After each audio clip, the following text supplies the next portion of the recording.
you feel. Oh, honey, like you were the only man I ever wanted and I ever needed. So, you have these reps that say, yeah, okay, now you go and you visit a rep.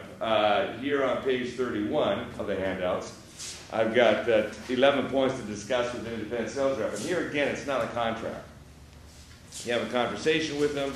You cover all these points. The territory the rep will cover. The Seattle rep covers the Pacific Northwest.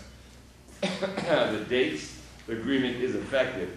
Put a date from June 1 of this year to June 1 of next year.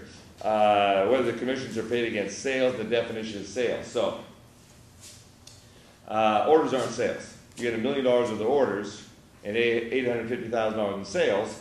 Well, then the commissions are paid against $850,000, not $1 million in orders. Okay, so we got 5% commission or something going on there. Then it's against the sales, not the orders. Now, if there are returns or damaged or defective or wrecked in transit, and that actually yields you $820,000 in sales and revenue, well, actually the commission's on revenue, not even on sales. Okay? Because you don't want to pay commission on billings that were canceled because the goods were damaged or whatever else, right? Or returned for whatever reason. Whether the rep will get commissions for order he writes in unassigned territories. So if he does go to a show in Chicago, you don't have a rep in Chicago, will you pay him commission on those? When the commissions be paid, 30 days, 60 days, whatever. The rate of commission, 5%. Whether the sales targets, goals, quotas will be established. And I would do that. Remember last week we talked about, you need $36,000 net left over at the end of the year, therefore you have to have $360,000 in sales. Well, at that point, if you got 5 or 6 reps laid out there, then I would hand them quotas and say, can you do this? And if they say, no, that's going to be impossible, well, then you got to think through, maybe you need more reps. If it's too high, or maybe they say, no, this is going to be easy, well, then maybe you don't need any more reps right now. Yes? You know how it's net 30 usually, or whatever it is? Is that after the goods have been sent out? You know what I mean? Like, everything's against the date of the event. So the sale is when the goods go on the truck. So June 1, the goods went on the truck in Seattle. So that's when the 30 days start. Okay, so when it lands here, you mean? No. When I've got an order, the stuff is landed, it's in my warehouse. I've got an order that says ship it on June 1. I received it May 15. Okay. It says ship on June 1. So I put it on the UPS truck on June 1. That's when the 30 days starts ticking on net 30. Now, careful. That means they're supposed to pay me on July 1. Or June 30, whatever, July 1 say. Well, that's when they put it in the mail. And it may take 5 or 10 days for the check to actually get to me.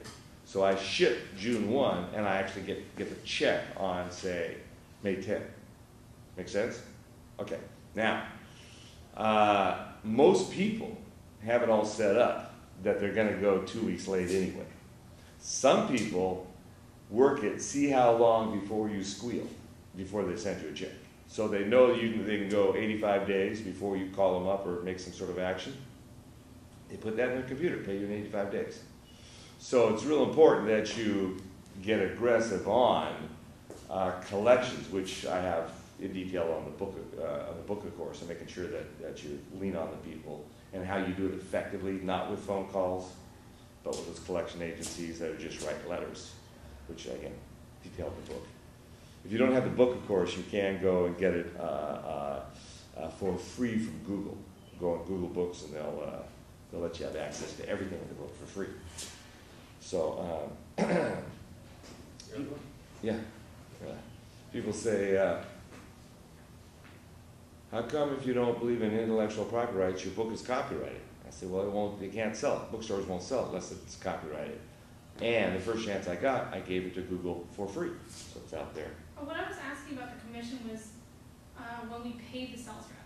Oh, not when you get paid by the customers, when you pay the sales you're rep. saying that it's 30 days after what? I mean, are we going to have to front them? You know what I mean? Because that may happen.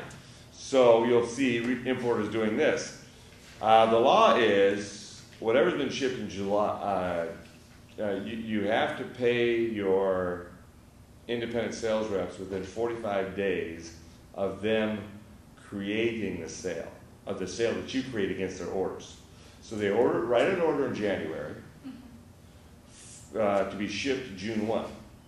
You ship between June 1 and June 30. If you ship on June 1, you have to pay them July 15. Okay, the independent sales rep, on what you shipped on June 1. July 16, you owe the independent sales rep double. That's the law, yeah, for not paying. It's withholding sales people's commissions and all that kind of stuff. It's a infraction of some sort. So they can sue you for that. So what most people do is they set it up. Everything we ship in June, we'll pay you July 15. Okay?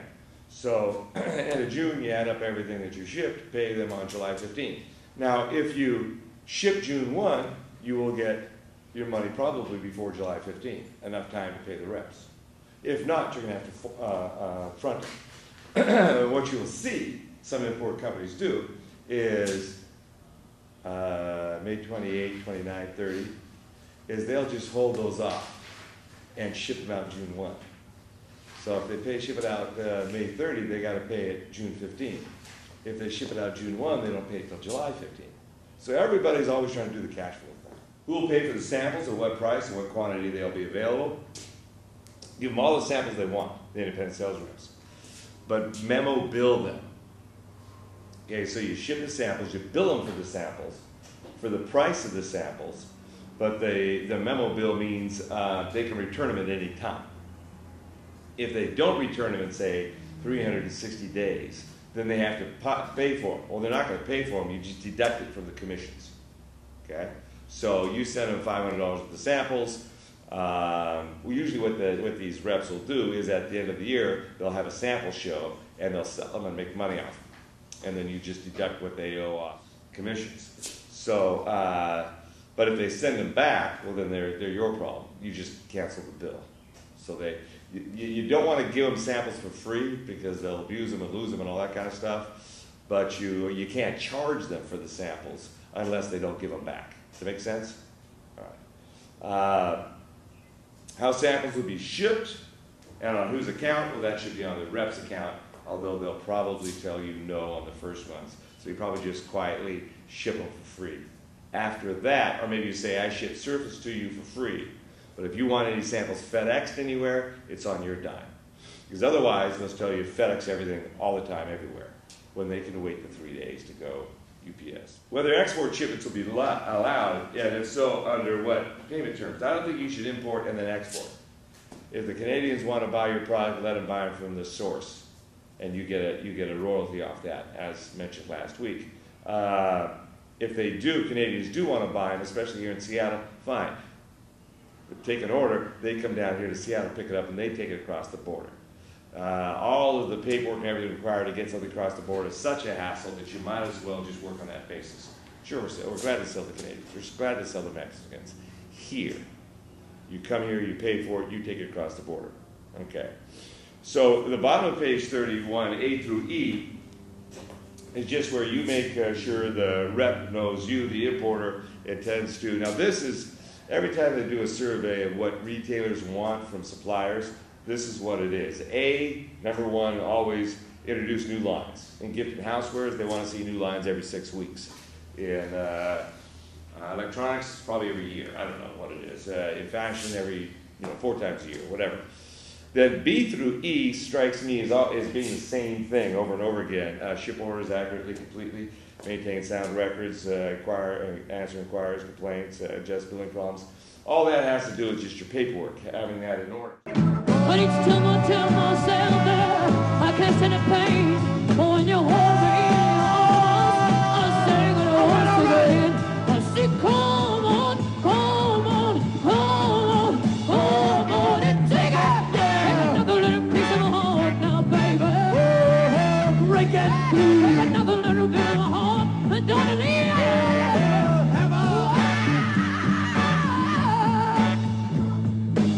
Well, you know you got it if it makes you